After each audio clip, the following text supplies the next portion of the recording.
Se o senhor não tá lembrado, dá licença de contar que ali agora onde está aquele palacete à sombra d'água, foi ali, seu moço, que eu, Mato Grosso e Joca construímos nossa maloca. Barbudo, cadê o vídeo do Sora, camarada? Já faz um mês que tu falou que ia reagir ao vídeo do Sora do Link. Tu tá enrolando, hein, camarada? Vou te meter no dislike. Então, camarada, a gente vai deixar você esperando mais uma semana, porque no vídeo de hoje a gente vai responder a um vídeo que o Normosa lançou há 15 dias e que andou fazendo um alvoroço aqui entre a galerinha do canal. Camaradas, segue a gente que você vai entender.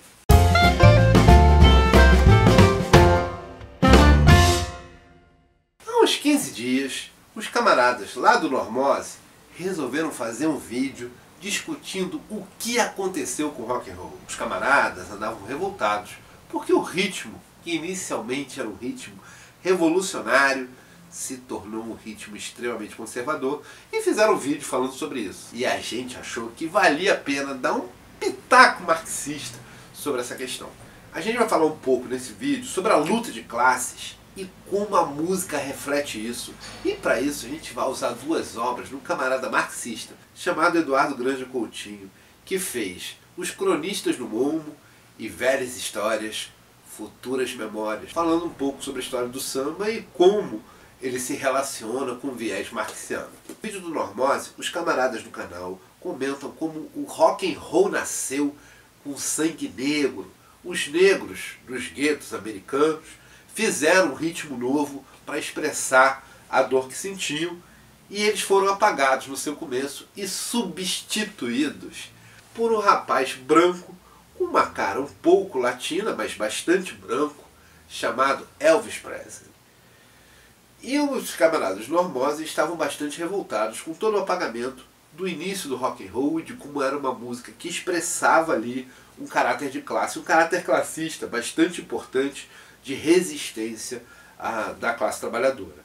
E aí, a gente resolveu falar um pouco sobre o Brasil e como essa história também aconteceu nas terras aqui brazucas e como a gente também desenvolveu um ritmo que foi apropriado pelas elites e continua sendo até hoje, mas resiste firme e forte, apesar de todas as investidas e todas as tentativas da classe dominante. O samba. E para a gente entender o que significa essa expressão musical, a gente tem que compreender que rege a sociedade contemporânea é a luta de classes, na qual existe uma classe dominante que organiza toda a riqueza, acumula toda a mais-valia produzida por todos nós, trabalhadores. E essa classe dominante precisa sempre se apropriar, perseguir e calar as vozes dissonantes, as vozes da classe trabalhadora, que vive de uma forma massacrada pela realidade imposta no sistema capitalista e uma coisa que não faz o menor sentido, porque desde que a gente fez a Revolução Industrial, nós conseguimos desenvolver um sistema de trabalho, um sistema de produtividade que é capaz de suprir a necessidade de todos os trabalhadores. Mas a pobreza, ela é produzida, reproduzida e mantida, porque sem ela, as elites burguesas não conseguiriam garantir que nós ficássemos passivos diante do absurdo que é eles acumularem toda a riqueza que nós produzimos. E essa realidade marginal, essa realidade cruel a qual toda classe trabalhadora é imposta, ela gera necessidade de resistência. E essa necessidade de resistência acaba criando uma expressão cultural, acaba surgindo das formas que a classe trabalhadora tem acesso, geralmente numa expressão cultural. E há um camarada que trata isso muito bem, que é o Bakhtin.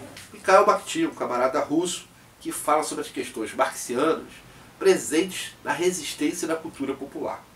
Aqui a gente tem um livro que a gente sugere bastante dele, que é o Linguagem, e que ele estuda como a língua é uma forma de resistência e como ela é produzida pelas classes populares, embora a elite tenta sempre expulsar a classe trabalhadora do domínio das suas línguas maternas.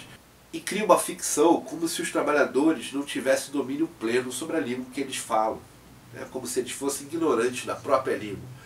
Bakhtin fala isso sobre a língua, e numa outra obra ele vai falar sobre a cultura, quando ele avalia a obra de Rabelais, e ele lança ferramentas bastante interessantes para a gente entender como é que funciona a expressão cultural dentro do capitalismo e como a classe trabalhadora, as classes subalternas, conseguem resistir firme e forte à forma de expressar suas dores, expressar seu dia a dia, expressar seus anseios e como a realidade lhe é massacrante. No Brasil, essa forma de expressão acabou dando origem a um ritmo musical chamado samba.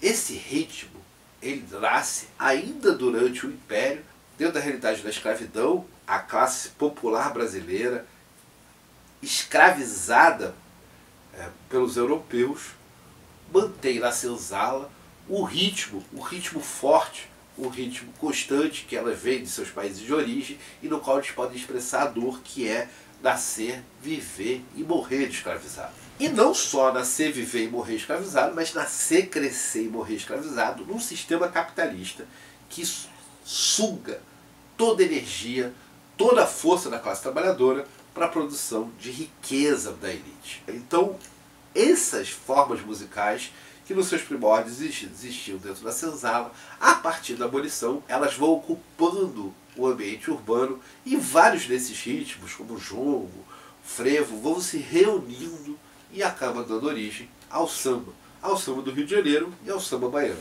O samba, tal qual aconteceu com o rock and roll, lá no vídeo do camarada Normose, nasce da classe popular e é uma forma de expressar o dia a dia e, portanto, as dores da classe. Eu abri o episódio de hoje cantando uma canção sobre a saudosa maloca, na qual 3 camaradas da classe trabalhadora constroem sua casa, fazem a sua moradia, mas a elite vem e derruba, sem a menor piedade, a casa que os camaradas tiveram um grande trabalho para fazer e constrói no lugar dela um palacete onde vai morar alguém da alta burguesia.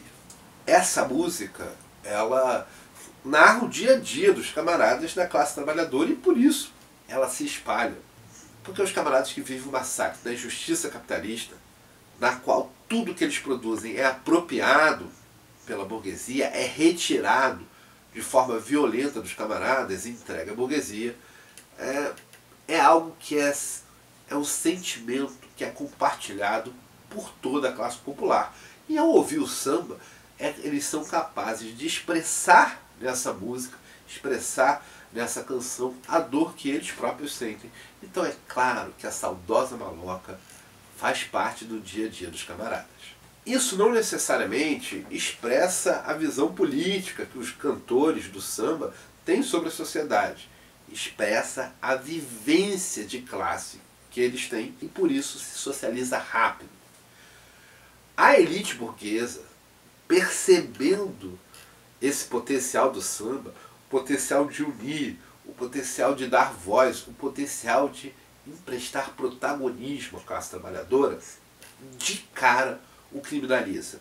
Então, se a gente vê a obra dos cronistas do bongo, do camarada Eduardo Granja Coutinho, a gente vai perceber que o samba, nos primeiros anos da República Velha, ele é criminalizado, ele é contra a lei.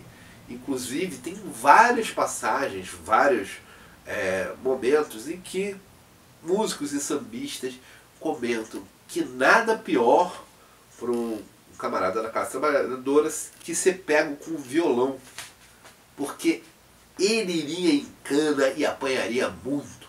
O violão dos anos 30, dos anos 20 e dos anos 10 equivale ao que é um baseado de maconha hoje no bolso de um camarada qualquer da classe trabalhadora.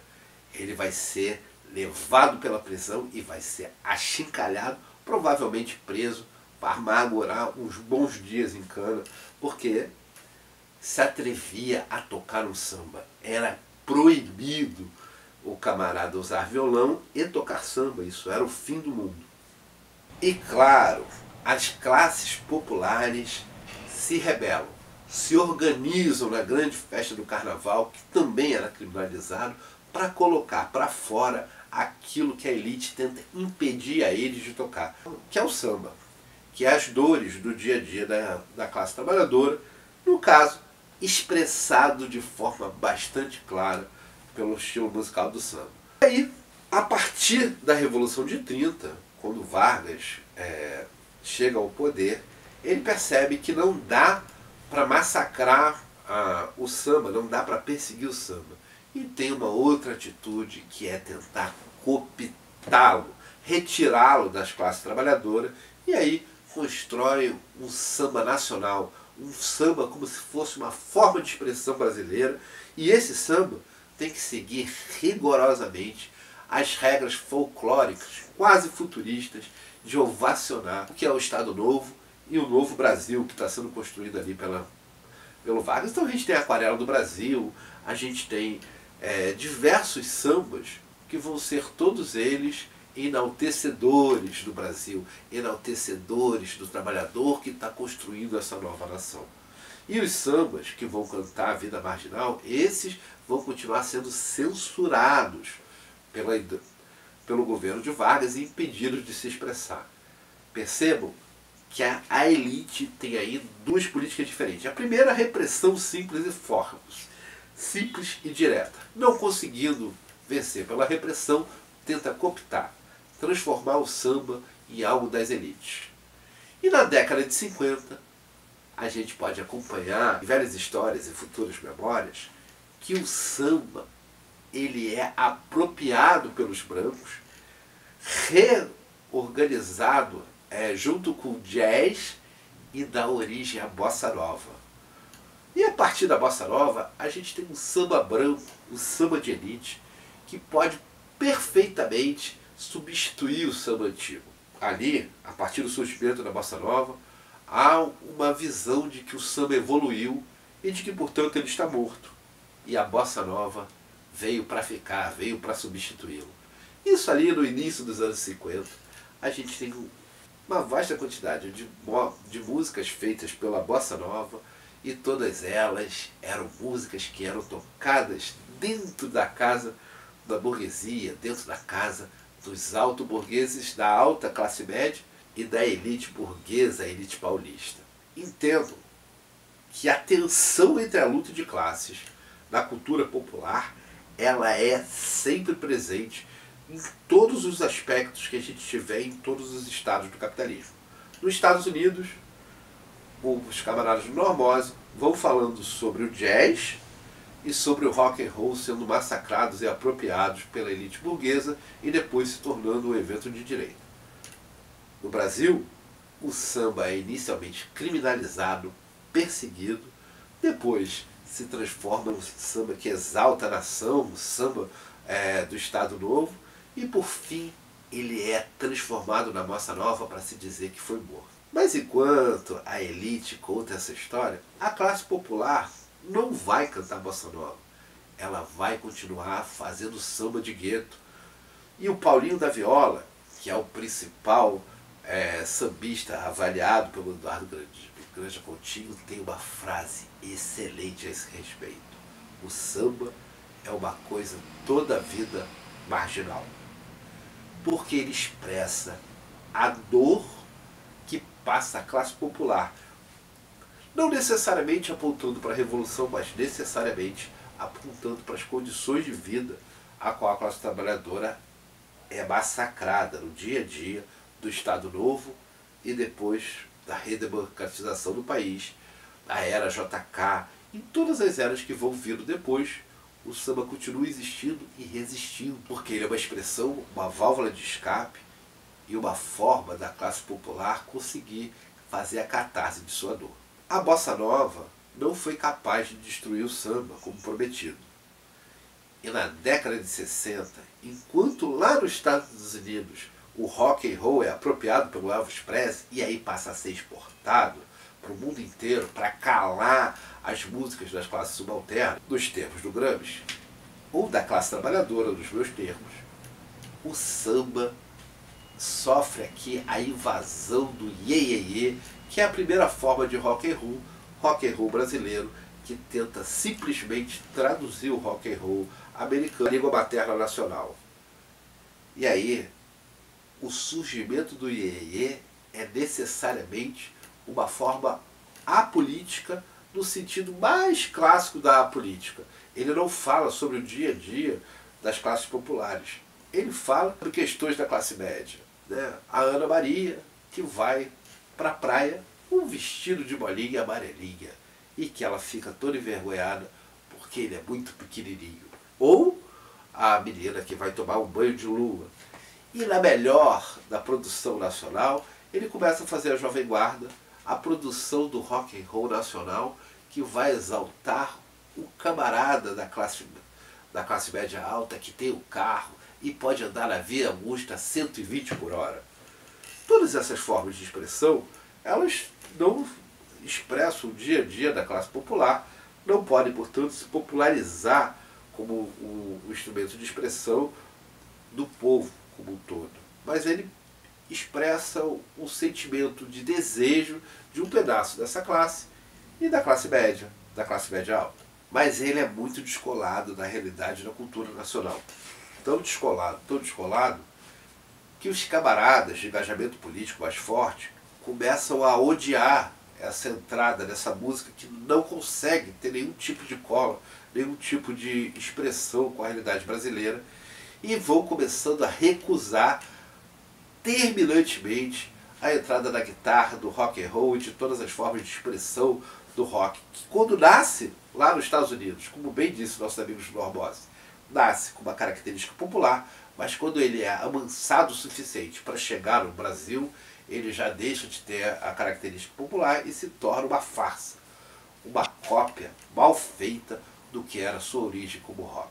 E é por isso, os camaradas do Normose não explicaram no vídeo deles, mas é por isso que em 67 há uma passeata forte contra a guitarra elétrica, contra a forma alienada de música, alienada porque é apartada tanto do movimento político, mas principalmente porque ela é apartada da cultura, ela não tem uma coesão com a cultura brasileira.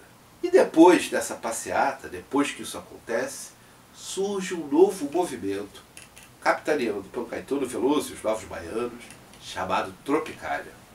A Tropicália, ela tanto bebe do samba, bastante do samba, absorve o samba como forma de cultura, como também absorve a cultura pop, a cultura popular, o rock and roll e a guitarra elétrica. E aí se pare um novo gênero musical, que é o Tropicália, que vai beber Coca-Cola, andar sem lenço nem documento, numa forma de desafio às formas policiais, às forças policiais que prendiam os camaradas da classe trabalhadora, que andavam sem documentos.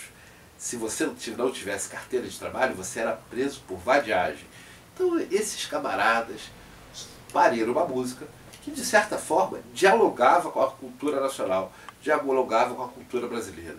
E a partir da Tropicália, o samba e o rock and roll foram reconduzidos e constituídos de uma forma musical que tinha expressão, de fato, com o povo brasileiro. E aí o Gilberto Gil vai fazer uma música que vai até ser bastante badalada num dos festivais. Ele mistura os elementos da cultura nacional, o rei da capoeira, o rei da construção, e constrói uma imagem do dia a dia, do cotidiano do trabalhador brasileiro, mas com viés da Tropicália, o rock and roll brasileiro readaptado ao bom gênero do Manuel Bandeira, fazendo antropofagia, devorando a cultura americana e reconstituindo ela junto com a cultura brasileira.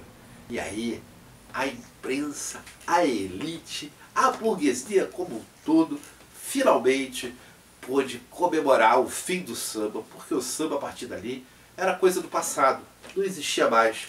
O que veio para ficar e substituir o samba era a boa e velha Tropicália. No entanto, camaradas, o samba continuou, porque, como disse Paulinho da Viola, o samba é uma coisa toda a vida marginal, e ele é quem de fato consegue dar voz e expressão às camadas mais subalternas da sociedade e constitui uma forma de expressão que é definitivamente popular para nós. Notem que na década de 50 o samba foi decretado morto e substituído pela bossa nova. Na década de 70, de novo o samba é decretado morto e substituído de forma definitiva pela Tropicália. Mas hoje nós estamos em 2024 e até hoje o samba continua existindo, produzindo forma de expressão e, no entanto, ninguém mais produz Tropicália nem bossa nova. A música, como forma de expressão popular no Brasil, ela é altamente constituída pela forma samba. O samba é o ritmo que conseguiu capitanear as dores dos camaradas, da classe como um todo, e se colocar como uma forma de expressão.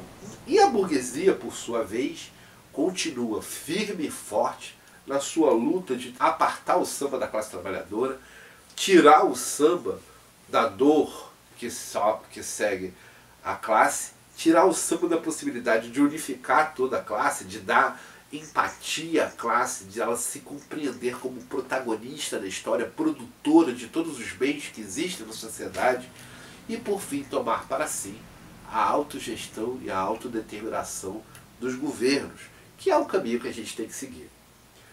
Nós, aqui no canal, lutamos dia a dia para que a gente consiga espalhar na classe trabalhadora a percepção de que nós somos os únicos que realmente constituem a produção de cultura, de bens, sejam eles bens móveis ou bens intangíveis, como os bens culturais. A classe trabalhadora é o verdadeiro protagonista dos tempos modernos e dos tempos contemporâneos. Só que não é ela quem governa a gestão dos seus atos. Quem faz isso é uma classe pequenininha, chamada burguesia. E o nosso trabalho é se libertar da burguesia, construir um sistema que seja só de produtores.